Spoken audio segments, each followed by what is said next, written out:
মুখ্যমন্ত্ৰীয়ে নিৰ্দেশ দিয়াৰ পিছতে যিসমূহ মাটিৰ দালাল অসমত 413 গৰাকীকৈ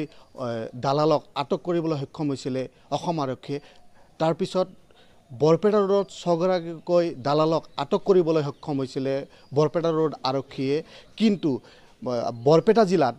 মুঠ 43 গৰাকীকৈ দালালক আটক কৰিবলৈ সক্ষম হৈছিলে বৰপেটা আৰক্ষী তাৰ পিছত তাৰে 9জনকৈ আৰক্ষী জিম্মাত আনিছে এই বৰপেটা জিলাত 9 গৰাকীকৈ মাটিৰ দালালক তেওঁলোকে আৰক্ষীৰ নিজৰ জিম্মাত 7 দিনৰ জিম্মাত আনিছে আৰু জিম্মাত আনাৰ পিছত মই দেখুৱাইছো এইখন বাসগৃহ আছে এইখন বাসগৃহত আজি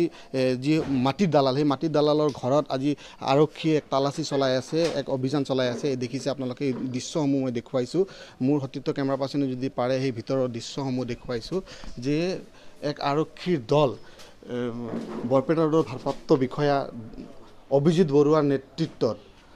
দেখিছে আপোনালোকে এইদৰে ঘৰৰ ভিতৰত আহি পেলাই ইয়াতে এক তালাচী চলাই আছে যি মাটিৰ দালাল আছে তেওঁৰ ঘৰত আহি পেলাই এই ৰাতিপুৱাৰ ভাগত আহি পেলাই তেওঁলোকে তালাচী চলাই আছে আৰু দেখিছে সমূহ দৃশ্যসমূহ দেখুৱাইছে তন্নকৈ তেওঁলোকে নথিপত্ৰসমূহ তন্নকৈ তেওঁলোকে চাই আছে যে এতিয়া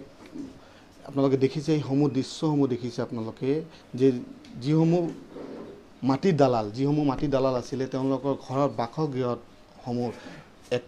আৰক্ষীৰ এক তালাচী চলিছে দেখিছে আপোনালোকে এই মই ভিতৰৰ দৃশ্যসমূহ দেখুৱাইছোঁ এই দেখিছে আপোনালোকে যিসমূহ 9জনকৈ কিন্তু 9 গৰাকীকৈ বৰপেটা জিলাত যিসমূহ 43 গৰাকীকৈ মাটিৰ দালালক আটক কৰিছিলে আটক কৰাৰ তাৰে 9 গৰাকীকৈ কিন্তু 9জনকৈ মাটিৰ দালালক ইতিমধ্যে ৰিমাণ্ডত আনিছে 7 দিনৰ বাবে ৰিমাণ্ডত আনিছে আনাৰ আৰু দেখিছে আপোনালোকে যে যিগৰাকী মাটিৰ দালাল ৰামানন্দ দাস এই ৰামানন্দ দাসৰ ঘৰত তুলিছে এক তালাচী আৰু যেহেতু বৰপেটা ৰোডৰ আৰক্ষীৰ চক্ৰ বিষয়া চাণক্য দেউৰী আৰু বৰপেটা ৰোডৰ ভাৰপ্ৰাপ্ত বিষয়া অভিজিত বৰুৱাৰ নেতৃত্বত চলিছে এই এক তালাচীৰ এক অভিযান আৰু যিগৰাকী মাটিৰ দালাল আছিলে ৰামানন্দ দাসৰ ঘৰত চলিছে এক তালাচীৰ অভিযান এই মই দেখুৱাইছোঁ ভিতৰৰ দৃশ্যসমূহ মই দেখুৱাইছোঁ দেখিছে আপোনালোকে মোৰ কেমেৰা পাৰ্চন যদি পাৰে এই ভিতৰৰ দৃশ্যসমূহ যদি পাৰে এই দৃশ্যসমূহ মই দেখুৱাবলৈ অনুৰোধ জনাইছোঁ